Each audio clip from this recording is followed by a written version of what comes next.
tell you about the blood vascular system and reproductive system of Herdmania. So here I have prepared a presentation on this topic for you. So here I'm going to share you my presentation with you. So these are my slides. Okay. So let's talk about first blood vascular system of Herdmania. The circulatory system of Herdmania includes heart and pericardium, blood vessels and blood. जो Herdmania होता है उसका जो blood vascular system है या circulatory system जिसको हम लोग बोलते हैं वो किससे मिलकर के बना है? इंक्लूड्स हार्ट एंड पेरिकार्डियम और हार्ट. दूसरा जो होगा ब्लड वेसल्स और ब्लड और ब्लड वेसल्स से मिलकर के जो पूरा सर्कुलेटरी सिस्टम है वो फॉर्म किया गया है. तो सबसे पहले we will talk about blood. तो ब्लड क्या है उसके बारे में बात करेंगे. कैसा ब्लड होता है, क्या कंटेंट होता है, क्या कंपोजिशन है, इन चीज़ों के बारे में हम लोग बात करेंगे. तो blood, the blood is slightly reddish, vacuole and transparent. It has colourless plasma, many pigmented and non-pigmented corpuscles, a few colorless amoeboid leukocytes. तो आपकी कई सारी पिगमेंटेड नॉन पिगमेंटेड कार्पसेल्स होती हैं ब्लड में. ये स्लाइटली रेडिश और ट्रांसपेरेंट आप कह सकते हैं, इस तरीके का कंपोजिशन है. यहाँ पर कलरलेस प्लाज्मा है, ठीक है, और and few colourless amoeboid leucocytes जो होती हैं वो भी ब्लड में प्रेजेंट होती हैं. Leucocytes are nucleated, amoeboid and colourless. जो ल्यूकोसाइट्स हैं वो कैसी हैं? न्यूक्लिएटेड होती है, मीन्स उसमें क्या होता है? न्यूक्लियस प्रेजेंट होता है. अमीबॉइड एंड कलरलेस, ठीक है, और कैसी होंगी? कलरलेस होंगी. Other corpuscles are round. तो डिफरेंट टाइप की कार्पसेल्स यहाँ पर प्रेजेंट होती हैं. अमीबॉइड टाइप की हो सकती हैं और राउंड स्ट्रक्चर में हो सकती हैं. तो कार्पसेल्स जो है राउंड हो सकती हैं, ऑफ वेरियस साइज डिफर कर सकते हैं. Some have vacuoles. जो कार्पसेल्स होंगी उनमें कुछ जो कार्पसेल्स हैं उनके अंदर क्या प्रेजेंट होंगे? वैक्यूल्स भी प्रेजेंट हो सकते हैं. एंड दे मे और may not be nucleated, means उनके अंदर न्यूक्लियस प्रेजेंट हो सकता है, कुछ के अंदर न्यूक्लियस प्रेजेंट नहीं भी हो सकता है. They may have no pigment while other may contain orange, brown और yellowish green pigment. कुछ ऐसी होंगी जिनमें पिगमेंट्स नहीं प्रेजेंट होंगे, कुछ ऐसी होंगी जो येलो, ब्राउन, ऑरेंज कलर का पिगमेंट कंटेन करती हैं या ग्रीन कलर का. The green pigment is vanadium which is claimed to be respiratory pigment. जो ग्रीन कलर का पिगमेंट होता है वो क्या होता है? वेनेडियम होता है, और जिसको कि एज अ रेस्पायरेटरी पिगमेंट बोला जाता है कि ये रेस्पायरेशन में हेल्प करते हैं. बट जनरली ऐसा होता नहीं है. But it's oxygen absorbing power is so low that it can not be respiratory. इसकी जो ऑक्सीजन बाइंडिंग कैपेसिटी होती है वो बहुत लो होती है, जिसकी वजह से ये रेस्पिरेशन में इनका रोल नहीं होता है. बट इनको बोला जाता है रेस्पायरेटरी पिगमेंट. किसको? वेनेडियम को, ठीक है. Ascidians have no capillaries but there are many sinuses. जो एसिडियंस हैं उनमें कैपिलरीज प्रेजेंट नहीं होती हैं, बट बहुत सारे साइनसेस प्रेजेंट होते हैं. There is no distinction between blood and tissue fluid. Blood और टिश्यू फ्लूइड में यहाँ पर कोई भी अंतर नहीं है, सिंस दे इंटरमिंगल फ्रीली. ये एक दूसरे के साथ फ्रीली मिले हुए मूव करते हैं. तो जो ब्लड और फ्लूइड है, टिश्यू फ्लूइड है, यहाँ पर कोई भी इसमें आप डिफ्रेंशिएट नहीं कर सकते हैं इनको. तो इस तरीके का जो कंपोजिशन है ब्लड का होता है. और ब्लड में क्या प्रेजेंट होती हैं? कार्पसेल्स प्रेजेंट होती हैं. तो यहाँ पर ये जो स्ट्रक्चर आप देख रहे हैं, यहाँ पर ये स्ट्रक्चर दिखाई गई है ब्लड कार्पसेल्स की, कि डिफरेंट साइज़ और शेप्स की हो सकती हैं ब्लड कार्पसेल्स. जो पहली दिखाई जा रही है इसमें आपको नॉर्मली न्यूक्लिएटेड नहीं है, न्यूक्लियस प्रेजेंट नहीं है. दूसरी में आपको वैक्यूल दिखाई दे रही है एक, अगली में कुछ आपको वैक्यूल्स दिखाई दे रही हैं, कुछ दूसरी जो स्ट्रक्चर है उसमें ज़्यादा वैक्यूल्स दिख रही हैं. इस तरीके से न्यूक्लियस नेक्स्ट में दिखाई दे रहा है, एक में न्यूक्लियस है, एक में सेंटर में है, एक में मतलब छोटी है, कोई किसी का शेप अलग है, किसी का सर्कुलर शेप है। तो इस तरीके से डिफरेंट टाइप की ब्लड कार्पसल्स यहाँ पर प्रेजेंट हो सकती हैं। तो अब जो बात करेंगे about the heart and pericardium, तो सबसे पहले हम लोगों ने बात की द ब्लड कंटेंट या ब्लड के बारे में कि ब्लड कैसा है।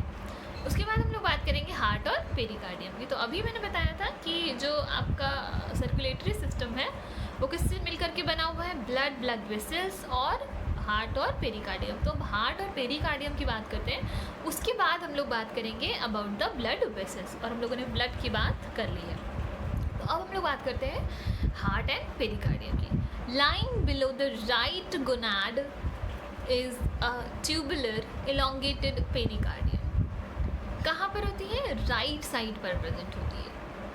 जो लेफ्ट साइड होता है, इसके लेफ्ट साइड पर इसके जितने भी ऑर्गन्स होते हैं वो प्रेजेंट होते हैं, जो भी डाइजेस्टिव ऑर्गन्स हैं, डाइजेस्टिव सिस्टम जो होता है वो सारे ऑर्गन्स प्रेजेंट होते हैं। और जो इसकी ऑपोजिट साइड है, मीन्स उसकी जो राइट साइड है, उस पर जो है आपका हार्ट और पेरिकार्डियम प्रेजेंट होता है, जो कि ट्यूबुलर फॉर्म में होता है, ट्यूब लाइक स्ट्रक्चर होती है, आप कह सकते हैं। Elongated pericardium with thick non-contractile wall. It is about 7 centimeter long and 3 millimeter in wide. It is closed at both the ends and contains a colorless pericardial fluid having corpuscles similar to those of the blood. आपका fluid हो सकता है इसके अंदर, जो pericardium होती है उसके अंदर एक फ्लूइड होता है, पेरिकार्डियल फ्लूइड जिसको बोलते हैं, उसमें कार्पसल्स होती हैं जैसे कि ब्लड में प्रेजेंट होती हैं।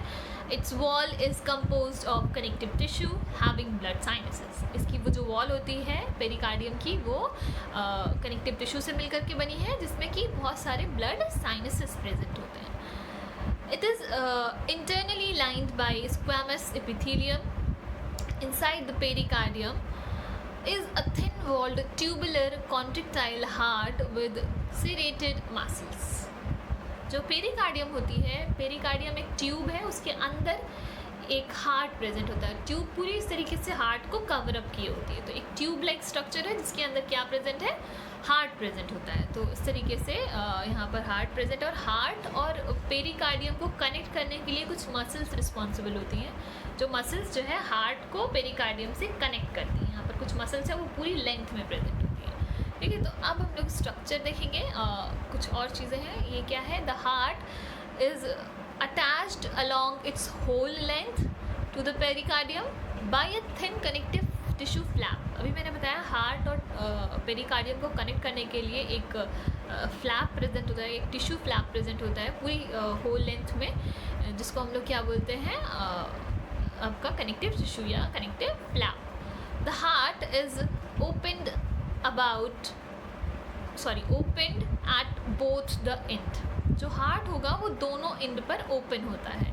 अ pear shaped body is present in between the heart and pericardium which probably regulates the blood flow in the heart. तो पेरिकार्डियम और हार्ट के बीच में एक पियर शेप बॉडी प्रेजेंट होती है, वो रेगुलेट करती है जो ब्लड फ्लो है उसको। तो यहाँ जो है आपको एक स्ट्रक्चर दिखाई जा रही है, ये स्ट्रक्चर दिखाई जा रही है, पहली वाली जो स्ट्रक्चर है, इसमें आप हार्ट का स्ट्रक्चर देख सकते हैं कि यहाँ पर हार्ट जो है, पेरिकार्डियम सबसे बाहर जो लेयर है दैट इज़ पेरिकार्डियम, उसके अंदर आप देख सकते हैं एक हार्ट है, और दोनों को कनेक्ट करते हुए एक लाइन दिख रही है आपको, this is called as tissue flap, जिसको हम लोग बोल रहे हैं। तो ये ही होता है जो कनेक्ट करने का काम करता है, ये पूरी लेंथ में होता है। मतलब एक ट्यूब है, उसके अंदर एक ट्यूब है, ट्यूब के अंदर में एक जो है आपका हार्ट प्रेजेंट है, और हार्ट और पेरिकार्डियम को कनेक्ट करने के लिए एक टिश्यू प्रेजेंट है यहाँ पर, जो पूरी लेंथ में इस तरीके से प्रेजेंट होता है। और जो हार्ट होता है वो दोनों एंड से, मतलब एक एंटीरियर एंड होगा हार्ट का और एक पोस्टीरियर एंड होगा, तो एंटीरियर और पोस्टीरियर दोनों एंड से जो हार्ट होता है वो ओपन होता है, क्योंकि यहीं से ब्लड वेसल्स अराइज होती हैं। एक इसके एंटीरियर एंड से ब्लड वेसल्स अराइज होंगी और इसके पोस्टीरियर एंड से भी ब्लड वेसल्स अराइज होंगी। बट जबकि जो पेरिकार्डियम होती है वो दोनों साइड से क्या होती है, क्लोज होती है। पेरिकार्डियम दोनों साइड से क्लोज होती है, ठीक है। तो यहाँ पर आपने हार्ट देखा, पेरिकार्डियम देखा, और ये जो आपको पीछे की तरफ स्ट्रक्चर दिख रही है that is branchio cardiac vessel, ठीक है। आगे जा कर के ये वेंट्रल एरोट्रा में कन्वर्ट हो जा रही है और पीछे की तरफ ये सब इंडोस्टाइलर टेस्ट वेसल फॉर्म कर रही है। और ये जो स्ट्रक्चर आप दूसरी स्ट्रक्चर आप देख रहे हैं, ये एक टीएस कट की गई है। टीएस अगर आप कट करेंगे आगे से तो कैसा आपको दिखेगा, तो ये बाहर जो सर्कल दिखाई दे रहा है बड़ा वाला, ये पेरिकार्डियम है और इसमें क्या ब्लड साइनसेस प्रेजेंट है। ये पेरिकार्डियम की वॉल आपको दिखाई जा रही है, ठीक है, वॉल है बाहर और उसके अंदर में पेरिकार्डियम हो गया और ये पेरिकार्डियम कैविटी हो गई और पेरिकार्डियम कैविटी में पेरिकार्डियल फ्लूइड प्रेजेंट होता है और उसके अंदर हार्ट प्रेजेंट है और हार्ट जो है एक फ्लैप के थ्रू कनेक्टेड है, देखिए पेरिकार्डियम से। तो इस तरीके का पूरा स्ट्रक्चर होता है आपका हार्ट और पेरिकार्डियम का। अब जो सबसे मेन टॉपिक है, क्योंकि हम लोगों ने 3 चीज़ों के बारे में बात कर ली है, ब्लड के बारे में बात कर ली, हम लोगों ने हार्ट बात कर ली और हार्ट के साथ साथ पेरिकार्डियम की बात कर ली। अच्छा, हार्ट और पेरिकार्डियम की पोजीशन कहाँ पर होती है, ये आपकी राइट साइड पर होगी और नीचे की तरफ प्रेजेंट होता है, ठीक है, आपका हार्ट। अब जो सबसे इम्पॉर्टेंट चीज़ आती है अबाउट द ब्लड वेसल्स, इसको थोड़ा आपको ध्यान से समझना है कि कितने टाइप की ब्लड वेसल्स होती हैं जो कि हार्ट अराइज करता है और फिर इन ब्लड वेसल्स से होकर ही तो ब्लड फ्लो किया जाएगा। क्योंकि जो हार्ट होता है, हार्ट में कैसा ब्लड आता है, प्योर ब्लड आता है और प्योर ब्लड जो ब्लड वेसल्स हैं उनके थ्रू जो है डिस्ट्रीब्यूट कर दिया जाता है through the different body organs में, ठीक है, डिफरेंट बॉडी पार्ट्स तक की आपकी जो ब्लड सप्लाई है थ्रू द ब्लड वेसल्स की जाती है।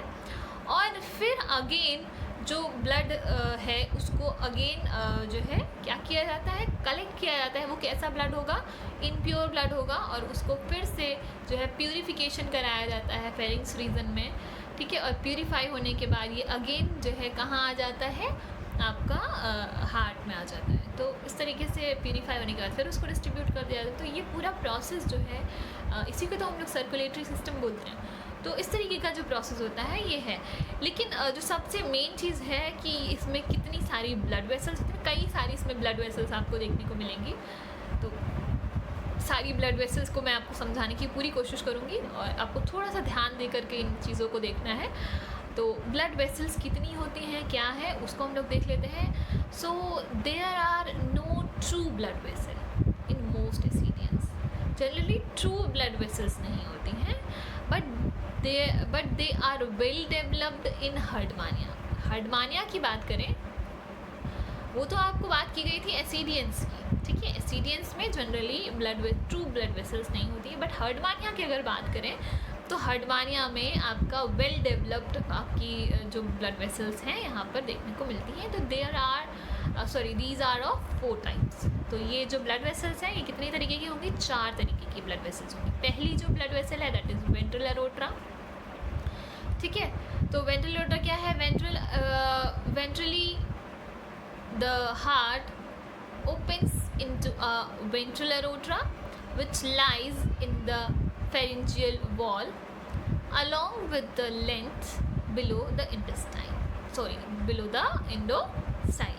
तो ventrally the heart opens into a ventral aorta. Heart जो है कहाँ ओपन होगा, वेंट्रल aorta में ओपन होगा, lies in the peripharyngeal wall along with the length below the endostyle.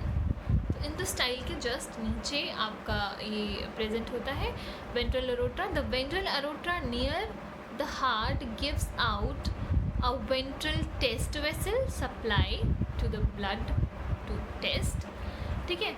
तो यहाँ पर मैंने एक आपको चार्ट दे रखा हुआ है, ये आपको अच्छे से क्लियरली बता पाएगा कि जो आपकी ब्लड वेसल्स हैं वो कितने टाइप की है और कौन कौन सी blood vessel again further divide होती है किन वेसल्स में। तो मेनली 4 तरीके की ब्लड वेसल्स आपको यहाँ को देखने को मिलेंगी। तो सबसे पहली वाली है दैट इज़ वेंट्रल एरोट्रा।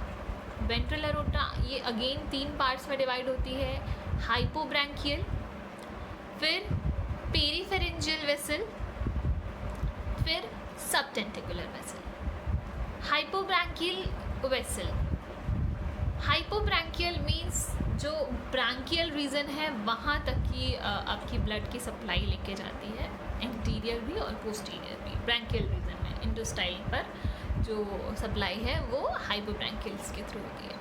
पेरीफेरेंजियल जो ट्रांसवर्स ब्लड वेसल्स होती है उनको पेरीफेरेंजियल ब्लड वेसल्स कहते हैं। सब टेंटिकुलर वेसल्स जो टेंटिकल्स जो प्रेजेंट था, एक टेंटिकल का सर्कुलेट प्रेजेंट था, वहाँ तक की जो ब्लड वेसल्स की सप्लाई ले जाती है वो सब टेंटिकुलर वेसल के थ्रू होती है। तो एक साइड मीन्स जो ब्रांकियल साइड होती है उसमें जो है वेंट्रल अरोट्रा ब्लड को सप्लाई करती है। जो दूसरा आ रहा है दैट इज़ डॉर्सल अरोट्रा। तो जो डॉर्सल अरोट्रा होती है ये आपकी दूसरी साइड, यानी कि जो आपका अट्रियल अपर्चर वाला जो साइड होता है उस साइड पर आपकी जो सप्लाई है ब्लड की वो डॉर्सल अरोट्रा मोस्टली कंप्लीट करती है। तो डॉर्सल अरोट्रा जो है न्यूरल कॉम्प्लेक्स तक की एक ब्लड की सप्लाई लेके जा रही है। जो ब्रांकियल जोन है वहाँ पर भी, क्योंकि ब्रांकियल जोन में ही आपका न्यूरल कॉम्प्लेक्स पड़ता है। न्यूरल कॉम्प्लेक्स क्या है? जो न्यूरल ग्लैंड होती है और जो आपका ब्रेन होता है और जो डॉर्सल ट्यूबरकल्स होते हैं, उन तीनों के कॉम्प्लेक्स को हम लोग न्यूरल कॉम्प्लेक्स बोलते हैं। तो न्यूरल कॉम्प्लेक्स तक की जो है ब्लड सप्लाई ले जाई जाती है डॉर्सल अरोट्रा के थ्रू। और डॉर्सल ट्यूबरकल, जो डॉर्सल ट्यूबरकल होता है उसके थ्रू उस तक ब्लड सप्लाई की जाती है। और जो उसी साइड, जो ब्रांकियल साइड पर जो आपकी टेंटिकल्स प्रेजेंट होते हैं वहाँ तक की जो ब्लड सप्लाई है वो डॉर्सल अरोट्रा के थ्रू ही की जाती है। वेंट्रल अरोट्रा जो होती है वो डायरेक्टली लिंक होती है हार्ट से, बट जो डॉर्सल अरोट्रा होती है वो डायरेक्टली लिंक नहीं होती है हार्ट से। ये जो डॉर्सल ट्यूबरकल वाली जो वेसल्स हैं वो कनेक्ट करती हैं वेंट्रल अरोट्रा से, और देन ये आपस में एक दूसरे से हार्ट के से कनेक्ट कर पाती है। मतलब इनडायरेक्टली कनेक्ट होती है हार्ट से, डायरेक्टली कनेक्ट नहीं होती है। फिर तीसरी जो ब्लड वेसल आती है दैट इज़ ब्रांकियोविसरल ब्लड वेसल। तो ब्रांकियोविसरल जो डॉर्सल साइड होता है उसी के जस्ट पीछे, डॉर्सल जहाँ तक डॉर्सल के जो पीछे वाली जो वेसल होगी उसको हम लोग बोलते हैं ब्रांकियोविसरल। ब्रांकियोविसरल मीन्स विसरल ऑर्गन्स तक की ब्लड की सप्लाई को लेके जा रही है। विसरल ऑर्गन्स क्या होते हैं? स्टमक, इंटेस्टाइन, ठीक है, ये जो पोर्शंस हैं विसरल ऑर्गन्स हैं, वहाँ तक जो ब्लड सप्लाई लेके जाती है दैट इज़ ब्रांकियोविसरल। तो जो ब्रांकियोविसरल है ये भी दो पार्ट्स में डिवाइडेड है, एक राइट ईसोफेजियल वेसल और दूसरी होती है लेफ्ट वेंट्रो इंटेस्टाइनल वेसल या गोनाड्स, जिसमें गोनाड्स तक की ब्लड की सप्लाई ले जा रही है। राइट ईसोफेजियल वेसल मीन्स ये राइट ईसोफेगस और आपका राइट जो है हिपैटिक पोर्शन तक आप कह सकते हैं ब्लड की सप्लाई कर रही है। राइट मीन्स पीछे की तरफ जहाँ पर हार्ट प्रेजेंट है वहाँ उस साइड पर, और एक जो वेसलराइज होती है वो लेफ्ट साइड पर आती है। तो ventro intestinal vessel, intestinal means intestine में लेके जाएगी, गोनाड्स में लेकर के जाएगी। इस तरीके से आपका जो ब्रांकियोविसरल वेसल्स हैं ये डिफरेंट विसरल ऑर्गन्स तक की ब्लड को लेके जाती हैं। जो चौथी ब्लड वेसल आती है या दैट इज़ कार्डियोविसरल वेसल। कार्डियो माने हार्ट, और हार्ट से ही अटैच होती है। मतलब हार्ट के दो पोर्शन होते हैं, एक एंटीरियर एंड होता है और एक क्या होता है इसका पोस्टीरियर एंड होता है। तो जो पोस्टीरियर एंड होता है वो अराइज करता है वेंट्रल अरोट्रा को, और जो एंटीरियर एंड होता है वो अराइज करता है कार्डियोविसरल वेसल्स को। तो हार्ट का जो पीछे का पोर्शन है ये पोस्टीरियर एंड, ये वेंट्रल अरोट्रा अराइज कर रहा है, और जो आगे का पोर्शन है ये आपकी कार्डियोविसरल वेसल अराइज कर रहा है। तो ये भी दो तरीके की है, राइट हेपेटिक वेसल जो कि राइट जो आपका हिपेटिक मीन्स हिपेटिक यानी कि लिवर होगा वहाँ तक की ब्लड को लेके जाएगी, और ईसोफेरेंजियल टेस्ट मीन्स ईसोफेगस तक जो विसरल ऑर्गन्स है वहाँ पर।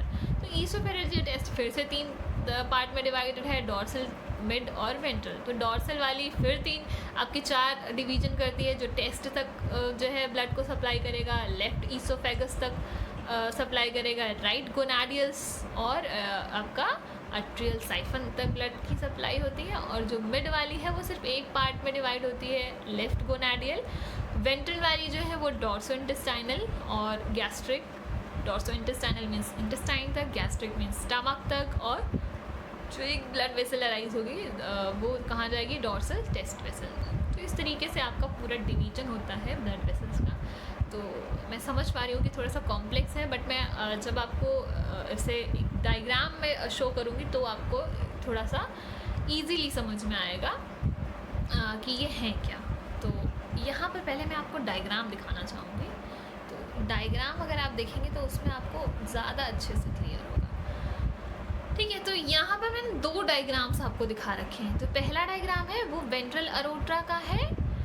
जो वेंट्रल अरोट्रा अराइज होती है वो कौन कौन सी ब्लड वेसल्स बना रही है। फिर उसके बाद डॉर्सल अरोट्रा है, वो कौन कौन सी ब्लड वेसल्स या ब्रांचेस क्रिएट करती है, वो आप देख पा रहे हैं यहाँ पर। तो क्या है यहाँ पर अगर आप देखें तो सबसे पहले आपको वहीं ब्रैंकियल अपर्चर दिखाई देगा। दूसरी साइड क्या होता है, अट्रियल अपर्चर होगा। उसके नीचे आप जाएंगे तो आपको पूरा वही पोर्शन दिखाई देगा। फेरिंग्स रीजन दिखाई दे रहा है। ये जो आपको इन्वर्टेड फॉर्म में दिखाई दे रहा है दैट इज़ डाइजेस्टिव सिस्टम। ठीक है, तो डाइजेस्टिव सिस्टम के ठीक ऊपर यानी ब्रैंकियल जोन में ही आपका जो है ब्लड वेसल्स प्रेजेंट है। और ये हार्ट कहाँ प्रेजेंट होगा, ये जो साइड आपको दिख रही है ये आपकी कौन सी साइड है, लेफ्ट साइड है। और हार्ट कहाँ प्रेजेंट होता है, ऑपोजिट साइड में, राइट साइड में, पीछे की तरफ प्रेजेंट होगा हार्ट इसके।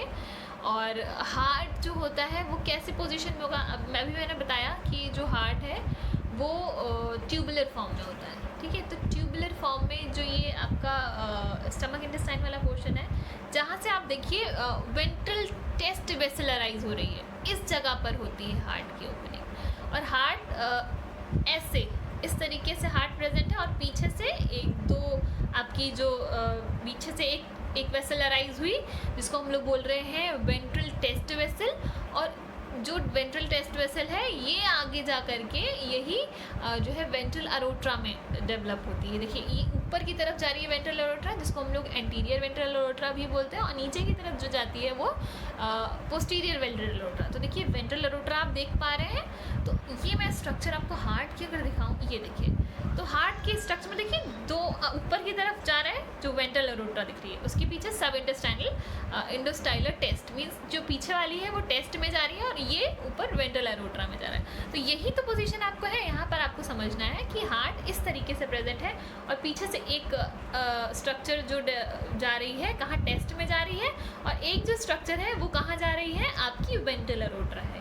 ठीक है, तो वेंट्रल अरोट्रा एंटीरियर एंड पर जा रही है ब्रैंकियल रीजन में, तो इसको एंटीरियर वेंट्रल अरोट्रा कहेंगे। पीछे की तरफ इसको हम लोग पोस्टीरियर वेंट्रल अरोट्रा कहेंगे। इसके अलावा वेंट्रल अरोट्रा और जो है कौन कौन से पार्ट्स में डिवाइडेड है, तो अभी हम लोगों ने देखा कि जो वेंट्रल अरोट्रा है ये 3 पार्ट्स में डिवाइडेड। जो हाइपोब्रैंकियल ब्रांच है, हाइपोब्रैंकियल ब्रांच मीन्स हाइपो यानी कि ऊपर और ब्रैंकियल यानी कि ब्रैंकियल जोन। तो मीन्स ऊपर की तरफ जो वेंट्रल अरोट्रा अराइज हुई, वेंट्रल अरोट्रा ऊपर की तरफ जाएगी तो एंटीरियर और नीचे की तरफ जाएगी तो पोस्टीरियर। तो यहाँ पर ये जो वेंट्रल अरोट्रा है इसी को हम लोग हाइपोब्रैंकियल जो है वेसल भी बोलते हैं। ठीक है, इसके अलावा पेरीफेरेंजियल वेसल, पेरीफेरेंजियल वेसल मतलब फेरिंग्स रीजन में जो ब्लड वेसल्स जा रही हैं उसको हम लोग बोलेंगे पेरीफेरेंजियल। फेरिंग्स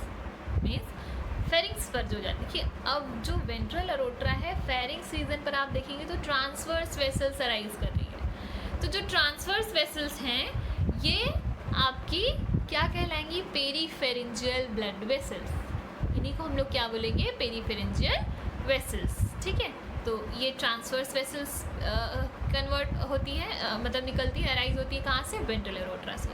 ठीक है, इसके अलावा और कौन सी एक जो वेसल है दैट इज सब टेंटिकुलर वेसल। सब टेंटिकुलर वेसल जो होती है, ऊपर का जो टेंटिकल वाला रीजन होता है जहाँ पर टेंटिकुलेट प्रेजेंट होता है वहाँ तक ये वेंट्रल अरोट्रा ही आगे जा कर के कंटिन्यू होती है। वो उसकी सप्लाई कहाँ पर होती है, आपकी टेंटिकल्स तक होती है। तो ये कनेक्ट करता है टेंटिकल्स और ये यहाँ पर वेंट्रल अरोट्रा। ठीक है, तो इस तरीके से वेंट्रल अरोट्रा के पार्ट हो गए। और जो एक वेसल अराइज हुई थी दैट इज टेस्ट वेसल, जो इसकी बाहर टेस्ट, ये अंदर क्या है मेंटल है और उसके बाहर क्या है, टेस्ट है। तो टेस्ट तक भी तो ब्लड सप्लाई जानी है। तो टेस्ट देखिए आगे तक टेस्ट वेसल जो है आगे फर्दर ब्रांचिंग कर रही है। तो इस तरीके से ये जो ब्लड वेसल्स हैं अराइज होती हैं थ्रू द वेंट्रल एरोटा, जो पहली टाइप की ब्लड वेसल है, ठीक है। दूसरी टाइप की जो ब्लड वेसल है दैट इज डॉर्सल एरोट्रा। तो डॉर्सल एरोट्रा में आप देख सकते हैं ये अराइज हो रही है डॉर्सल साइड, ये जो आपको दिख रही है, देखिए आपको डॉर्सल एरोट्रा दिखाई दे रही है, ये भी आपकी क्या है, एक ब्लड वेसल है, एक मेन ब्लड वेसल है डॉर्सल एरोट्रा, जो कि कितने पार्ट्स में डिवाइड होती है आपकी, देखिए डॉर्सल एरोट्रा 2 पार्ट्स में डिवाइड है, न्यूरल कॉम्प्लेक्स में जा रही है और डॉर्सल ट्यूबरकल में जा रही है, ठीक है। तो ये देखिए, हाँ यहाँ पर देखिए आप सब टेंटिकुलर वेसल आपको दिखाई दे रही है जो कि टेंटिकल्स तक जा रही है, और टेंटिकल्स से ही यही वाली तो आगे जाकर के वेंट्रल एरोटा में कनेक्ट करेगी। दूसरे वाले डायग्राम में देखिए ऊपर टेंटिकुलर, जो कि पहले वाले डायग्राम में अगर कनेक्ट करें तो आगे वेंट्रल में खुलेगी, ठीक है, और पीछे क्या है, डॉर्सल एरोट्रा है, ठीक है। तो ये टेंटिकुलेट वाला जो रीजन है ये कनेक्ट कर रहा है डॉर्सल ब्लड वेसल को वेंट्रल ब्लड वेसल से, और वेंट्रल वाली डायरेक्ट किससे अटैच है, हार्ट से अटैच है। तो इस तरीके से डॉर्सल वाली जो होती है ये न्यूरल कॉम्प्लेक्स जो आपको यहाँ पर दिखाया जा रहा है, सब टेंटिकुलर वेसल, ठीक है, टेंटिकुलर वेसल और डॉर्सल एरोट्रा जो दिखाई जा रही है, और उसके ऊपर में जो एक ऊपर जो स्ट्रक्चर होती है जहाँ पर आपका न्यूरल कॉम्प्लेक्स प्रेजेंट होता है, वहाँ तक ब्लड सप्लाई पहुँचाती है यही जो डॉर्सल एरोट्रा है। तो वो हो गया, और उसके अलावा डॉर्सल ट्यूबरकल तक जो है, डॉर्सल ट्यूबरकल जो रीजन होता है उस तक ब्लड सप्लाई डॉर्सल एरोट्रा ही करती है। और इसके अलावा ट्रांसवर्स ब्लड वेसल्स जो है भी जो है फॉर्म की जाती हैं डॉर्सल एरोट्रा के, जैसे कि वेंट्रल एरोट्रा फॉर्म करी थी ट्रांसवर्स ब्लड वेसल, इसी तरीके से दूसरी साइड पर आपकी डॉर्सल एरोट्रा जो होती है वो ब्लड वेसल्स को फॉर्म करती है। तो ये पूरा हो गया आपका जो है डॉर्सल एरोट्रा का पोर्शन। अब जो बात करते हैं वो हम लोग बात करेंगे about the third one that is branchiovisceral vessel. जो ब्रैंकियोविसरल वेसल है वो डॉर्सल एरोट्रा जहाँ पर आपको इंड होते हुए दिख रही है, जो आपका ईसोफेगस वाला रीजन दिखाई दे रहा है उसके पीछे जहाँ तक आपको इंड होते हुए दिखाई दे रही है डॉर्सल वेसल, डॉर्सल जहाँ पर ख़त्म होती है उसी के पीछे ब्रैंकियोविसरल वेसल स्टार्ट होती है। और ये ब्रैंकियोविसरल वेसल जो स्टार्ट होती है ये 2 पार्ट्स में डिवाइडेड है। कौन कौन से पार्ट्स में डिवाइडेड है? पहला है राइट ईसोफेगल वेसल, मतलब ये जो है राइट साइड पर आपका, ये कौन सी साइड देख रहे हैं आप लोग? लेफ्ट साइड देख रहे हैं। इसी के पीछे एक पीछे की तरफ जाती है, आपको थोड़ा सा एज्यूम करना पड़ेगा, ठीक है। तो एक जो डॉर्सल वेसल है वो पीछे जा करके किसमें, ब्रैंकियोविसरल में कन्वर्ट हो जाती है, और ब्रैंकियोविसरल 2 पार्ट्स में डिवाइड हो जाती है। पीछे की तरफ एक चली जाती है और एक आगे की तरफ इसी साइड पर। तो पीछे की तरफ गई उसको हम लोग बोल रहे हैं क्या बोल रहे हैं उसको हम लोग, that is right oesophageal vessel, ठीक है। वो कहाँ जाएगी? ईसोफेगस में ओपन होगी, ठीक है। और दूसरी जो है वेंट्रो इंटेस्टाइनल वेसल, ये कहाँ ओपन होगी? आपका जो लेफ्ट साइड है इसी पर वेंट्रो आप यहाँ पर देख भी सकते हैं, वेंट्रो इंटेस्टाइनल वेसल आपको दिखाई दे रही है। ये इंटेस्टाइन और आपका स्टमक वाले रीजन में कंटिन्यू हो रही है। तो ये वेंट्रो इंटेस्टाइनल ब्लड वेसल है जो कि अराइज होती है जो ब्रैंकियोविसरल वेसल्स होती हैं उनके थ्रू। ब्रैंकियोविसरल 2 पार्ट्स में डिवाइड हुई, एक तो आगे की तरफ यानी कि लेफ्ट साइड पर ही वेंट्रो इंटेस्टाइनल फॉर्म करती है, और एक जो होगी वो आपकी राइट साइड पर आपकी ईसोफेगल वेसल, देखिए आपको ईसोफेगल वेसल भी दिखाई जा रही है। तो ईसोफेगल वेसल में जो कि पीछे की तरफ जा रही होगी। तो इस तरीके से आपकी तीसरी वाली जो ब्लड वेसल होती है दैट इज़ कौन सी है? आपकी ब्रैंकियोविसरल वेसल, और इसके जो 2 पार्ट होते हैं वो हो गए। तो अब कुछ डिस्क्रिप्शन है, इसको भी हम लोग पढ़ लेते हैं। वही चीज़ें हैं जो मैंने अभी आपको बताई हैं। तो throughout its length the ventral aorta gives off pair transverse vessel which runs in the pharynx wall on each side between row of stigmata. From the transverse vessel arise smaller branches which passes between the stigmata of each row. Dorsal aorta, the transverse vessels transverse the wall of the pharynx and then join a dorsal aorta lying above the dorsal lamina in the dorsal wall of the pharynx. It is not connected with the heart. ये directly connect नहीं होती है heart से। मैंने अभी बताया वही चीज़ें इसमें लिखी हुई हैं। It sends branches to the neural complex anterior to the dorsal tubercle and branchial siphon. तो इस तरीके से ब्रैंकियल साइफन में ट्यूबरकल तक और आपका जो न्यूरल कॉम्प्लेक्स है यहाँ तक की जो ब्लड सप्लाई है वो डॉर्सल अरोट्रा करती है, जो कि डायरेक्टली कनेक्ट नहीं होती है हार्ट से, जबकि वेंट्रल अरोट्रा जो होती है वो डायरेक्टली कनेक्ट होती है हार्ट से और ट्रांसफर्स ब्लड वेसल्स और आपकी टेंटिकुलेट और जो आपकी हाइपोफेरेंजियल ब्लड वेसल्स है उनको अराइज करती है। इसके बाद तीसरी वाले की भी हम लोगों ने बात कर ली है, दैट इज़ ब्रैंकियोविसरल वेसल। उसको भी आपने देख लिया, वो दो पार्ट्स में डिवाइडेड थी, एक पीछे की तरफ चली जाती है और एक आगे की तरफ इंटेस्टाइनल थी और पीछे की तरफ ईसोफेगल वेसल थी। तो branchiovisceral vessel dorsal aorta leads posteriorly into the branchiovisceral vessel. Dorsal aorta ही पीछे की तरफ ब्रैंकियोविसरल में कन्वर्ट हो जाती है। The branchiovisceral vessel immediately divides into right oesophageal vessel. Divide होती है राइट ईसोफेगल वेसल में, राइट साइड पीछे की तरफ चली जाती है ईसोफेगस में। For the right liver lobe, कहाँ तक? राइट लिवर लोब तक पहुँचती है।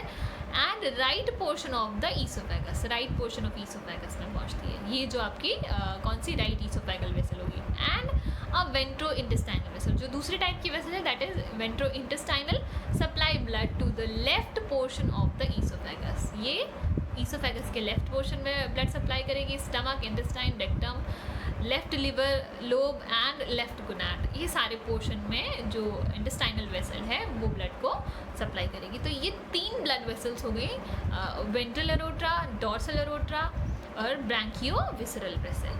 तो इन तीनों को पढ़ लिया। अब जो चौथी टाइप की ब्लड वेसल आ रही है उसको थोड़ा और ध्यान से पढ़ना पड़ेगा, क्योंकि यहाँ पर जो है कई सारी नर्व्स अराइज होती हैं एक साथ, तो यहाँ पर थोड़ा सा डिस्क्रिमिनेट करना मुश्किल होता है। बट अगर आप थोड़ा ध्यान से पढ़ेंगे तो आपको चीज़ें समझ में आएंगी। तो चौथा जो टाइप है दैट इज़ कार्डियोविसरल वेसल। ठीक है, तो कार्डियोविसरल वेसल जो होती है वो कितने टाइप की होती है? ठीक है, तो अब ये कार्डियोविसरल होती कहाँ है? स्ट्रक्चर में देखिए, ये आपको कुछ स्ट्रक्चर्स दिखाई दे रही हैं वेसल्स की। तो यहाँ पर आप अगर देखेंगे तो ये कार्डियोविसरल है क्या चीज़? तो कार्डियोविसरल मतलब कार्डियो यानी कि हार्ट से अराइज होकर के विसरल पार्ट्स तक की लेके जा रही है ब्लड की सप्लाई को। तो ये हो गई कार्डियोविसरल। अब ये कार्डियोविसरल आपको इस साइड मतलब जो आपकी लेफ्ट साइड है यहाँ देखने को नहीं मिलेगी, ये पीछे की तरफ होती है राइट साइड में। मैंने कहा कि जो हार्ट है वो एक एंटीरियर पोर्शन होता है, एक पोस्टीरियर पोर्शन होता है। ठीक है, तो जो पोस्टीरियर पोर्शन है यहाँ पर ये अराइज करती है वेंट्रल अरोटा को, पोस्टीरियर पार्ट से वेंट्रल अरोटा अराइज हो रही है। जो एंटीरियर पार्ट होता है यहाँ से कार्डियोविसरल वेसल अराइज होती है। कार्डियोविसरल वेसल पीछे की तरफ से अराइज होगी और ये आपको जो बीच में एक सेंटर डॉट दिखाई दे रहा है, जो सेंटर डॉट दिखाई दे रहा है, मैं आपको जूम करके दिखाती हूँ। ये बीचों बीच में ये आपको सेंटर डॉट दिखाई दे रहा है। ठीक है, ये सेंटर डॉट जो बीच में गोल गोल दिखाई दे रहा है, यही डॉट है जहाँ से जो ब्लड वेसल्स हैं ये क्या हुई हैं अराइज होना, मतलब ब्रांचिंग होनी यहाँ से स्टार्ट हुई है ब्लड वेसल्स की। तो तीन पार्ट होते हैं, एक होता है डॉर्सल रीजन, एक होता है वेंट्रल रीजन और एक होगा बीच में जो मिड रीजन होगा। ठीक है, तो जो कार्डियोविसरल ब्लड वेसल होती है ये आपकी पहले तो दो पार्ट में डिवाइड होती है।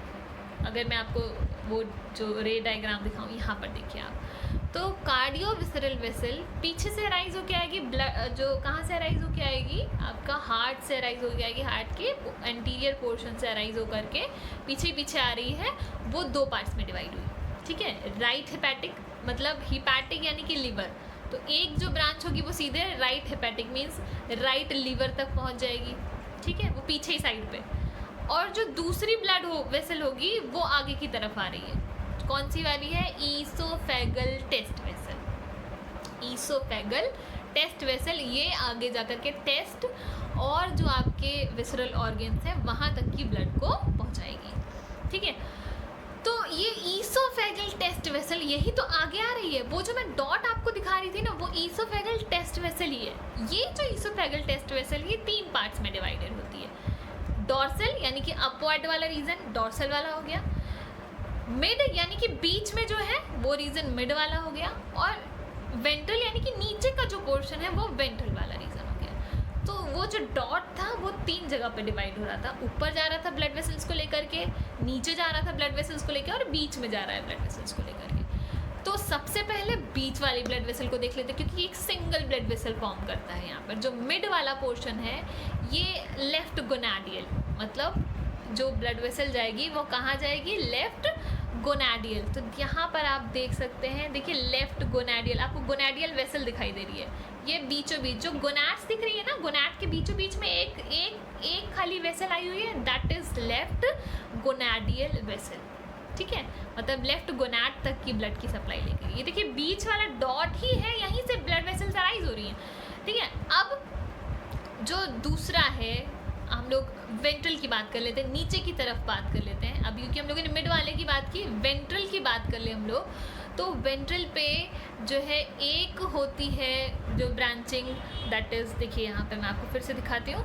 ये देखिए वेंट्रल वाले की अगर बात करें, मतलब नीचे की तरफ हम ब्लड वेसल्स को देखेंगे, तो dorso intestinal, gastric and dorsal test vessel. ठीक है, डॉर्सो इंटेस्टाइनल, तो डॉर्सो इंटेस्टाइनल, देखिए इंटेस्टाइन जो आपको दिख रही है, इंटेस्टाइन पर एक जो वेसल आपको दिखाई दे रही है, जो ब्रांचिंग दिखाई दे रही है, दैट इज डॉर्सो इंटेस्टाइनल। तो देखिए ये कहाँ से अराइज हुई, उसी डॉट से अराइज हुई है, ये डॉर्सो इंटेस्टाइनल। तो पहली हो गई डॉर्सो इंटेस्टाइनल, कहाँ तक, इंटेस्टाइन तक ब्लड को लेके जा रही है। फिर देखिए एक गैस्ट्रिक वेसल दिख रही है, ये भी उसी डॉट से अराइज होकर के गैस्ट्रिक यानी कि स्टमक तक की ब्लड को आपका ब्लड सप्लाई लेके जाएगी। तो ये वाली कहाँ लेके जा रही है, स्टमक पे ब्लड सप्लाई को लेके जा रही है। ठीक है, अब जो तीसरी वाली है दैट इज टेस्ट वेसल। ठीक है, तो ये जो आपको सब इंटेस्टाइनल टेस्ट वेसल दिखाई दे रही है, ये टेस्ट तक की, ये बाहर क्या है, टेस्ट ही तो प्रेजेंट है, तो टेस्ट तक की आगे ब्रांचिंग जो दिख रही है ये टेस्ट वेसल है। तो ये टेस्ट तक की आपकी ब्लड सप्लाई को लेके जाएगी। मतलब जो वेंट्रल वाली जो थी ईसोफेगल वेसल, वो 3 पार्ट्स में डिवाइड हुई। एक तो आपकी इंटेस्टाइन में ब्लड को लेके गई, दूसरी गैस्ट्रिक है, जो गैस्ट्रिक यानी कि स्टमक में ब्लड को लेके गई, और तीसरी आपकी टेस्ट तक की ब्लड को सप्लाई लेके गई। देखिए सब इंटेस्टाइनल टेस्ट वेसल। ठीक है, तो इस तरीके से आपकी 3 जो है पार्ट्स में डिवाइड हुई, जो वेंट्रल वाली है। मिड वाली सिर्फ एक पार्ट में डिवाइडेड थी, कौन सी थी, वो गोनाड्स में आ रही है जो। ठीक है, इसको हम लोग गोनाडियल वेसल बोल रहे हैं। ठीक है, तो आपकी लेफ्ट गोनाडियल वेसल, क्योंकि लेफ्ट साइड है इस वजह से लेफ्ट गोनाड्स में आ रही है, तो लेफ्ट गोनाडियल वेसल। अब जो एक बच रही है दैट इज डॉर्सल, यानी कि जो ऊपर वाले पार्ट में जो ब्लड सप्लाई लेके जाएंगी वेसल्स, उनके बारे में जानना है। तो ये होती है 4 तरीके की। ठीक है, तो कौन कौन सी है ये देखिए। एक तो होगी टेस्ट वेसल, जो कहाँ ले जाएगी, ब्लड को टेस्ट में लेके जाएगी। ठीक है, दूसरी होगी लेफ्ट ईसोफेगल, ईसोफेगस तक की ब्लड को लेके जाएगी। ठीक है, और तीसरी होगी राइट गोनाडियल, मिड वाली लेफ्ट गोनाडियल में ले गई, और अगली वाली जो होगी जो डॉर्सल साइड से आ रही है वो पीछे की तरफ जाती है, राइट गोनाडियल। पीछे की तरफ भी तो गोनाड्स होंगी, तो राइट गोनाडियल तक लेके जाएगी। और अगली जो होगी वो अट्रियल साइफन, मीन्स ऊपर की तरफ अट्रियल साइफन जो है वहाँ तक की ब्लड को लेके जाएगी। देखिए सारे जो पार्ट्स हैं वो कवर अप हो गए हैं इन सारी ब्लड वेसल्स के थ्रू, मतलब ये सारी वेसल्स हर एक पार्ट तक की ब्लड की सप्लाई को लेके जाती हैं। तो 4 तरीके की थी, और इसमें जो टेस्ट वेसल है लेफ्ट ईसोफेगल और राइट गोनाडियल और अट्रियल साइफन, ये आपको मैं दिखाने की कोशिश करती हूँ। तो अगर आप स्ट्रक्चर में देखें यहाँ पर, ये रहा, तो आपका होता है लेफ्ट ईसोफेगल वेसल। देखिए आपको दिख रही है यहाँ पर एक लेफ्ट ईसोफेगल वेसल है, ये भी कहाँ से अराइज हो रही है, ये अराइज हो रही है आपकी इसी जो मेन पॉइंट है यहीं से। तो यहाँ पर लेफ्ट ईसोफेगल वेसल दिखाई दे रही होगी। हम लोग डॉर्सल वाली की बात कर रहे हैं, मतलब ऊपर पार्ट में जो ब्लड वेसल्स हैं वो कौन कौन सी हैं। तो 4 तरीके की होती हैं। पहली तो लेफ्ट ईसोफेगल वेसल, मतलब लेफ्ट साइड में ईसोफेगस तक ब्लड वेसल को लेके जाएगी, तो आपको दिख रहा है लेफ्ट ईसोफेगल वेसल कहाँ पर है। इसके बाद एक आपको जो है दिखाई दे रही है टेस्ट वेसल, ये टेस्ट में ऊपर की तरफ टेस्ट में जो ब्रांचिंग जा रही है ये टेस्ट वेसल है। उसमें नीचे की तरफ टेस्ट में लेके जाती है, जो वेंट्रल वाली थी वो सब इंटेस्टाइनल टेस्ट वेसल आपको जो दिख रही थी वो नीचे की तरफ टेस्ट में लेके जाती है। यहाँ पर भी टेस्ट में सप्लाई होती है, बट डॉर्सल वाली टेस्ट में सप्लाई करती है ऊपर की तरफ। ठीक है, तो ये टेस्ट वेसल आपको दिख रही है, एक पोर्शन टेस्ट में जाता है डॉर्सल का, एक पोर्शन लेफ्ट ईसोफेगल वेसल में जाता है और एक पोर्शन जो होता है वो आपका जो है जाता है आपका गोनाड्स में, गोनाडियल वेसल जो दिख रही है। गोनाडियल वेसल कौन सी गोनाड्स में जाएगा? आपकी पीछे वाली गोनाड यानी कि राइट गोनाडियल वेसल में जाएगा, क्योंकि जो मिड वाली थी उसने आपकी लेफ्ट गोनाड्स में ब्लड वेसल्स को ट्रांसफ़र किया था, बट जो ये डॉर्सल वाली है ये राइट गोनाड में पीछे की तरफ लेके जाती है जो ब्लड वेसल है इसको। तो राइट गोनाड्स में आपका जो है गोनाडियल जो आपको दिख रही है, गोनाडियल वेसल यहाँ पर दिख रही है, ये पीछे की तरफ जा रही है, तो इसको हम लोग राइट गोनाडियल वेसल तक लेके जाएगी। और चौथी जो बच रही है वो क्या है? साइफोनल, मतलब ऊपर जो साइफन है वहाँ पर जो ऊपर की तरफ एक ब्लड वेसल जा रही है ना, साइफोनल वेसल दिख रही होगी आपको, तो ये साइफोनल वेसल ये पूरे साइफन तक की ब्लड को लेके जाती है। और बीच में ये सब टेंटिकुलेट वेसल है, ये साइफोनल से अराइज होती है, जो कि टेंटिकुलेट जो प्रेजेंट होता है, टेंटिकल्स जो प्रेजेंट होते हैं उस वाले रीजन पर जाके कनेक्ट होती है। ये अट्रियल साइड का पोर्शन है, ठीक है। और ये पूरे अट्रियल साइड में इस तरीके से जो कार्डियो वेसल है ये आपका विसरल पार्ट और जो अट्रियल पोर्शन है वहाँ तक की ब्लड को सप्लाई कर रही है। जो डॉर्सल वेसल थी वो आपका ब्रैंकियल रीजन में ही एक साइड पर प्रेजेंट थी। वेंट्रल वेसल, वेंट्रल एरोटा जो वेंट्रल साइड थी ये इस साइड पर प्रेजेंट थी, ब्रैंकियल साइड का, ठीक है, इंडोस्टाइल के ऊपर। और जो आपकी एक और ब्लड वेसल थी दैट इज़ जो डॉर्सल ब्लड वेसल के ठीक पीछे थी, दैट इज़ ब्रैंकियोविसरल, जो कि विसरल ऑर्गन्स तक ही लेके जा रही थी ब्लड को। तो वो दो पार्ट्स में डिवाइडेड थी। तो ये सारी ब्लड वेसल्स आपने देख ली हैं कि कौन कौन सी ब्लड वेसल्स होती हैं। तो अब थोड़ा सा पढ़ लेते हैं क्या हमने दिया हुआ है। कार्डियोविसरल के बारे में हम लोग को पढ़ना था। तो from the dorsal end of the heart, dorsal end of the heart arises a cardiovisceral, dorsal side से अराइज होती है कार्डियोविसरल वेसल, जो कि आप एंटीरियर एंड भी बोल सकते हैं, which near its origin gives right a hepatic vessel, जो कि राइट हेपेटिक वेसल में जाती है, टू राइट लिवर लोब, ठीक है, लिवर में, and oesophagus test vessel to the oesophagus test, ठीक है, ईसोफेगस एंड टेस्ट तक की लेके जाती है ईसोफेगस टेस्ट। जो वो ईसोफेगस टेस्ट वाली है वो 3 पार्ट्स में divided. The main dorsal branch gives a test vessel, a left oesophageal vessel and right gonadial vessel to corresponding organs. 3 parts में डिवाइडेड थी, डॉर्सल, मिड और वेंट्रल। तो डॉर्सल वाली कहाँ कर लेके जा रही है ब्लड? देखिए, dorsal blood vessel further extends and gives off circular subtentacular vessel at the base of the atrial tentacles and siphonal vessel and atrial siphon। तो इस तरीके से डॉर्सल वाली ब्लड सप्लाई करती है। मिडिल वाली जो थी ब्रांच वो middle left gonadial vessel to left gonads, ठीक है, लेफ्ट गोनाड सिर्फ एक लेफ्ट गोनाड में ही आती है उसकी ब्रांचिंग। उसके बाद जो आपका तीसरा था दैट इज़ वेंट्रल वेसल। तो वेंट्रल वाली जो होती है, ventral vessel soon divides into a dorso intestinal में, गैस्ट्रिक में और टेस्ट वेसल। 3 पार्ट्स में डिवाइडेड हुई थी, एक इंटेस्टाइन में जा रही थी, एक गैस्ट्रिक यानी कि स्टमक में जा रही थी और एक टेस्ट में जा रही थी। Takes blood through its branches to the test, liver, gonads, oesophagus, stomach and intestine. तो इस तरीके से पूरा जो है सारी ब्लड वेसल्स होती हैं, ठीक है। तो अब जो हम लोग बात करेंगे वो अबाउट द सर्कुलेशन, कि कैसे जो है सर्कुलेशन होता है आपका ब्लड का। तो जो ये रहा, तो जो ब्लड है वो यहाँ पर 2 सर्किट्स में फ्लो करता है, एक वेंट्रो डॉर्सल और एक होता है डॉर्सो वेंट्रल। एक वेंट्रल से डॉर्सल और एक डॉर्सल से वेंट्रल, मीन्स 2 सर्किट में ब्लड फ्लो होता है। जनरली जो है किसी भी एनिमल में आप स्टडी करेंगे तो ब्लड जो है वो एक सिंगल सर्किट में फ्लो होता है, ठीक है, मतलब जहाँ से प्योर होके आया और फिर अगेन हार्ट में भेजा गया, इस तरीके से। बट यहाँ पर एक बार एक तरफ से प्योर होकर के आता है, एक बार दूसरी तरफ से प्योर होकर के आता है, ठीक है। तो इस तरीके से जो सर्किट है वो रिवर्स हो जाते हैं। तो होता क्या है, अगर आप थोड़ा सा स्ट्रक्चर को पढ़ेंगे, यहाँ पर लिखेंगे, चीज़ें देखेंगे सर्कुलेशन में, तो peristaltic contractions of heart, contractions होते हैं हार्ट में, and small peer shaped body with pericardium passes in waves from the one end of the heart to the other of the several beats.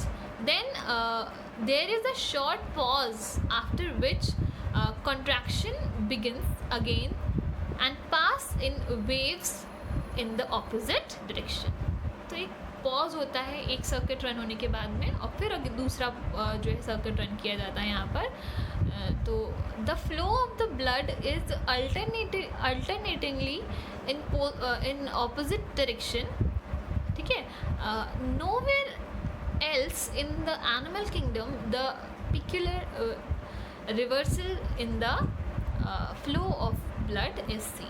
तो इस तरीके का जो रिवर्स फ्लो ऑफ ब्लड है ये कहीं भी जनरली देखने को नहीं मिलता है. इसी जो हर्डमानिया होता है इसी में इस तरीके का ब्लड का फ्लो देखने को मिलता है. तो ये दो टाइप का होता है, दैट इज डॉर्सोवेंट्रली. डॉर्सोवेंट्रली आप नाम जो है उसको थोड़ा सा पलट लीजिए. मीन्स अगर आपको डॉर्सोवेंट्रली दिख रहा है तो ब्लड वेंट्रल साइड से डॉर्सल साइड में ले जाया जा रहा है. ठीक है.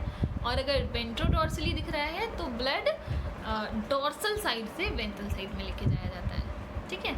तो डॉर्सोवेंट्रली क्या होता है इसमें, when the heart beats dorsoventrally the blood is driven into the ventral aorta. Blood कहाँ ड्राइव, जब डॉर्सोवेंट्रली भी होता है तो मैंने कहा ना अपोजिट कर लीजिए, वेंट्रल एरोट्रा में ड्राइव किया जाएगा. वेंट्रल एरोट्रा में ब्लड फ्लो करता है. जब डॉर्सोवेंट्रली ब्लड फ्लो करेगा तो सबसे पहले कहाँ पर ब्लड फ्लो करता है, वेंट्रल एरोट्रा में. From where it goes to the test and the pharynx through the transverse vessels. यहाँ से ये ब्लड कहाँ जाएगा, ट्रांसवर्स वेसल्स के होते हुए आपकी टेस्ट वेसल्स से होते हुए डॉर्सल ब्लड वेसल. अब सबसे पहले हार्ट से कनेक्ट होती है वेंट्रल एरोट्रा, और तो हार्ट में प्योर ब्लड था और प्योर ब्लड किसको दे दिया गया, वेंट्रल एरोट्रा को दे दिया गया. ठीक है. अब ये जो वेंट्रल एरोट्रा है ये ट्रांसवर्स ब्लड वेसल्स प्रेजेंट थी. यहाँ अगर स्ट्रक्चर देखिए आप, ये देखिए, तो ये जो वेंट्रल एरोट्रा में ब्लड ट्रांसपोर्ट किया गया, हार्ट से ब्लड को कहाँ, वेंट्रल एरोट्रा में. वेंट्रल एरोट्रा ने टेस्ट को ब्लड दिया, और ये आपकी जो ट्रांसवर्स वेसल है यहाँ पर फेरिंग्स रीजन में ब्लड को दिया. ठीक है. इसके बाद ये ब्लड को पास आउट कर रही है किस पे, डॉर्सल में. डॉर्सल वाली भी तो साइड देखिए, डॉर्सल वाली स्ट्रक्चर देखेंगे तो ट्रांसवर्स वेसल्स के थ्रू होते हुए ब्लड अब कहाँ पहुँचा दिया जाता है, डॉर्सल एरोट्रा में पहुँचा दिया जाता है. ठीक है. यहाँ जब ये ट्रांसपोर्ट हो रहा होता है तो यहाँ पर ब्लड का प्यूरिफिकेशन कर लिया जाता है. ठीक है. इस फेरिंग्स रीजन में. एंड देन फिर ये डॉर्सल एरोट्रा को पास आउट किया जाता है, और डॉर्सल एरोट्रा से ये आपका पीछे वाली डॉर्सल एरोट्रा के पीछे ब्रैंकियोविसरल वेसल है उसको दे दिया जाता है. ब्रैंकियोविसरल वेसल डिफरेंट बॉडी पार्ट्स तक की इस प्योर ब्लड को जो है पहुंचा देती है. देन फिर इसको कलेक्ट करके जो है लाया जाता है. तो ये जो एक सर्किट होता है दैट इज़ डॉर्सोवेंट्रली. ठीक है. इसमें क्या हुआ, जो ब्लड है वेंट्रल एरोट्रा से फ्लोट होकर के कलेक्ट करके लाया गया फेरिंग्स रीजन में, और फेरिंग्स रीजन में ट्रांसवर्स कनेक्टिव से कनेक्ट होकर के ये आपकी डॉर्सल एरोट्रा जो है उसमें आ गया. ये अब डॉर्सल एरोट्रा में प्योर ब्लड यहाँ पर आया. यहाँ से ये ब्रैंकियोविसरल वेसल्स जो पीछे डॉर्सल एरोट्रा की होती है वहाँ से विसरल ऑर्गन्स में, सारे विसरल ऑर्गन्स में जो है ब्लड को ट्रांसपोर्ट कर दिया गया. ठीक है. तो देखिए यहाँ पर ये लिखा हुआ है जो है, where it goes to the test and the pharynx through the transverse vessel, the blood is oxygenated in the pharynx, from where it goes to the dorsal aorta which enters the brachiovisceral vessel. कहाँ, dorsal aorta से brachiovisceral में आएगा और कैसा, pure blood आएगा. From here the blood goes to the liver, gonads, oesophagus, stomach, intestine. जितने भी visceral organs हैं यहाँ पर इनको सप्लाई कर दी जाएगी ब्लड की. The blood from those organs and the test is collected by the cardiovascular vessel and returned to the heart.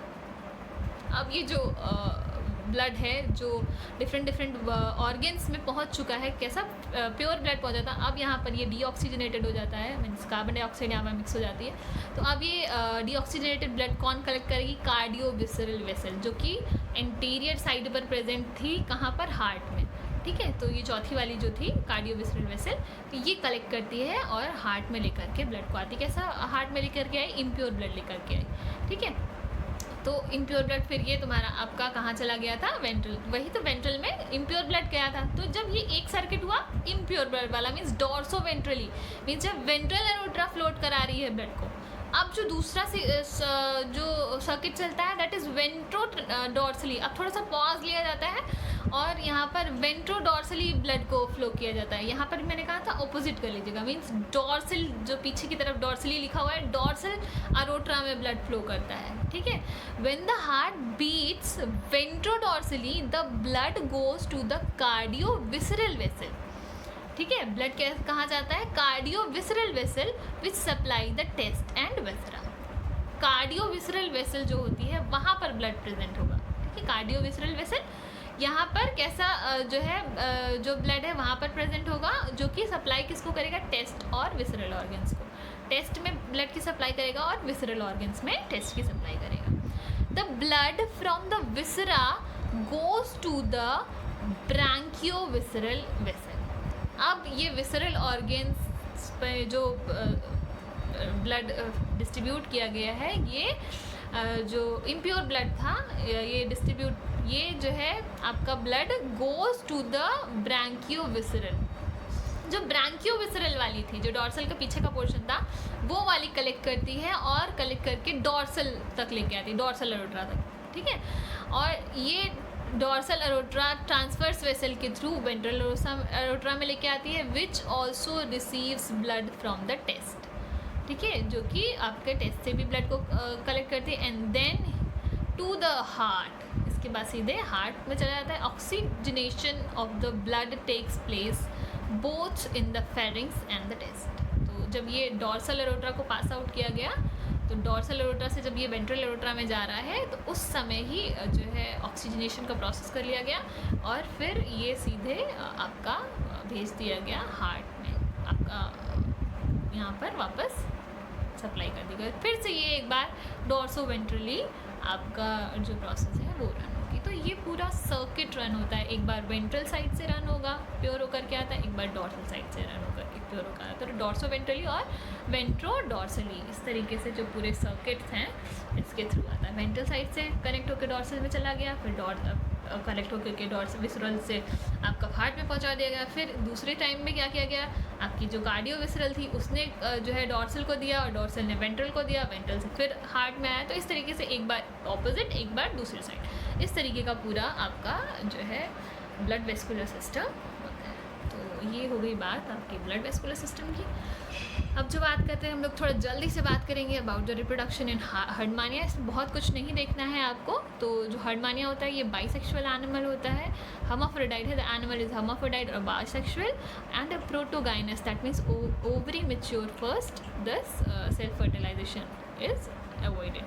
तो प्रोटोगाइनस होता है मीन्स ओवरी पहले डेवलप हो जाती है, ओवरी नहीं सॉरी ओवा पहले डेवलप हो जाते हैं, उसके बाद जो है आपका स्पर्म्स का डेवलपमेंट होता है और दोनों एक ही में होते हैं। मतलब एक पाइप है, उसी के अंदर जो है मेल पोर्शन भी है, उसी के अंदर फीमेल पोर्शन भी है। तो बाइसेक्सुअल होते हैं और पहले ओवा रिलीज़ कर दिया जाता है वाटर में, उसके बाद स्पर्म रिलीज़ किए जाते हैं। तो क्रॉस फर्टिलाइजेशन होता है, सेल्फ फर्टिलाइजेशन नहीं होता है। मतलब किसी और के स्पर्म्स किसी और के ओवा को बाहर वाटर में ही आकर के फर्टिलाइज करते हैं, जाइगोट डेवलप होता है, देन उसके बाद पूरा डेवलपमेंट का प्रोसेस होता है। तो इस तरीके से पूरा जो है इसमें रिप्रोडक्शन होता है। तो मीन्स सेल्फ फर्टिलाइजेशन का प्रोसेस नहीं होता है, क्रॉस फर्टिलाइजेशन होता है। मीन्स अपने ही स्पर्म अपनी ओवा को फर्टिलाइज नहीं करते हैं, दूसरे के ओवा दूसरे के स्पर्म के थ्रू इन द वाटर वहाँ पर फर्टिलाइजेशन होती है। तो स्ट्रक्चर देख लेते हैं गोनैड्स कैसी होती हैं। There are two large gonads embedded in the mantle में प्रेजेंट होंगी, दो होती हैं, एक लेफ्ट साइड में और एक राइट साइड में। The left one lies in the lobe of the intestine के बीच में प्रेजेंट होती है जो लोब प्रेजेंट होता है, and the right one dorsal of the heart के ऊपर डॉर्सल साइड पे प्रेजेंट होती है। Each gonad is about 3 into 1 centimeter and consist of 10 to 25 lobes lying in the two rows। दोनों रोज में 10 से 25 तक लोब्स प्रेजेंट हो सकते हैं, ठीक है, दोनों साइड पर जो रोज प्रेजेंट होंगी उनमें। The posterior unpaired lobe being a large, each lobe has an outer reddish testicular part which produces sperm and the inner pinkish ovarian part having ovum।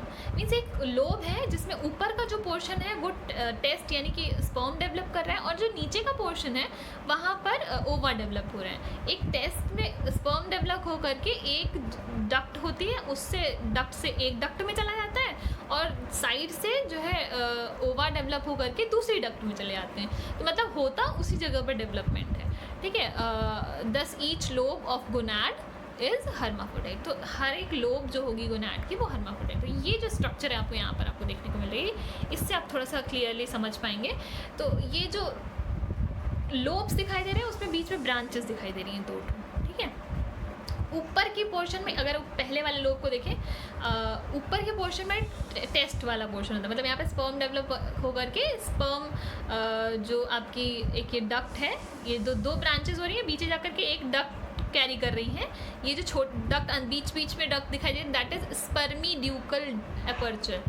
स्पर्मीड्यूकल duct जो होती है, ठीक है, ये देखिए स्पर्मेटिक डक्ट जिसको हम लोग बोल रहे हैं, बीचों बीच जो प्रेजेंट है, ठीक है। तो यहाँ पर स्पर्म ऊपर डेवलप होते हैं, जो लोब है उसमें ऊपर की तरफ स्पर्म डेवलप हुए और इसी डक्ट से होते हुए स्पर्म्स स्पर्मीड्यूकल अपर्चर से होते हुए बाहर निकल जाते हैं, ठीक है। और जो है आपका दूसरा नीचे का जो पोर्शन है, इसी लोब में नीचे का जो पोर्शन है यहाँ पर ओवा डेवलप होते हैं और ये नीचे ही जो है ओवा जो है इस डक्ट में, जो बीच वाली डक्ट है उसके साइड में एक डक्ट जो चल रही है दैट इज ओवी डक्ट। देखिए आपको दिखाया भी हुआ है, साइड का पोर्शन जो है वो ओवी डक्ट, मतलब दोनों डक्ट एक ही उस डक्ट में प्रेजेंट है, ठीक है। और ये ओवी डक्ट आगे जाकर के ओविड्यूकल अपर्चर फॉर्म कर रही है। तो यहाँ पर ओवा डेवलप होकर के ओविड्यूकल अपर्चर से बाहर रिलीज कर दिया जाता है। ओविड्यूकल अपर्चर जो होता है थोड़ा सा डक्ट जो होती है वो बड़ी होती है और जो आपका स्पर्मेटिक डक्ट होती है वो थोड़ी सी छोटी होती है, ठीक है। तो स्पर्म्स यहाँ से स्पर्मेटिक डक्ट से डेवलप होकर के ओविड्यूकल अपर्चर से होते हुए बाहर रिलीज किए जाएंगे और ओवा जो होंगे वो भी आपके बाहर। तो ओवा पहले डेवलप हो जाते हैं और आपकी जो स्पर्मेटिक डक्ट है, सॉरी जो स्पर्म है वो बाद में डेवलप होते हैं। ये आगे चल करके एट्रियम के थ्रू, क्योंकि ये एट्रियम में रिलीज होंगे और एट्रियम से एट्रियल अपर्चर के थ्रू होते हुए ब्लड आपका बॉडी से बाहर पानी में जो भी स्पर्म्स हैं या ओवा हैं उनको डिस्चार्ज कर दिया जाता है। तो गोनोडक्ट्स हो गई आपकी। The ovarian part of each gonad are jointed by a narrow ovarian oviduct, two thick oviductules, two thick oviduct, while the testicular part are connected to the thin spermatic duct or vas deferens by spermatic ductales. The oviduct and vas deferens run parallelly and open by their own aperture into the atrial cavity where ova and sperm are discharged. Oviducal aperture lies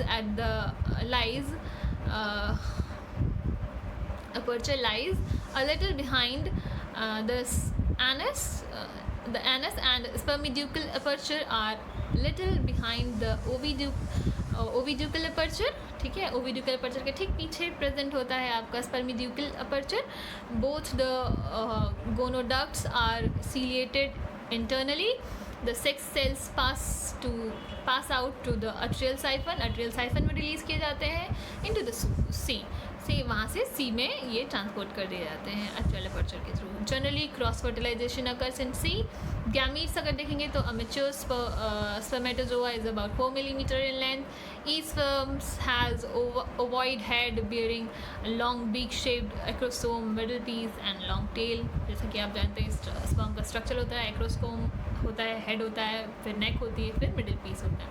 तो इस तरीके से sperm की structure हो सकती है और ये 3 टाइप के हो सकते हैं। Beak and head are equal length, beak और हेड इक्वल लेंथ का हो सकता है कुछ स्पर्म्स में।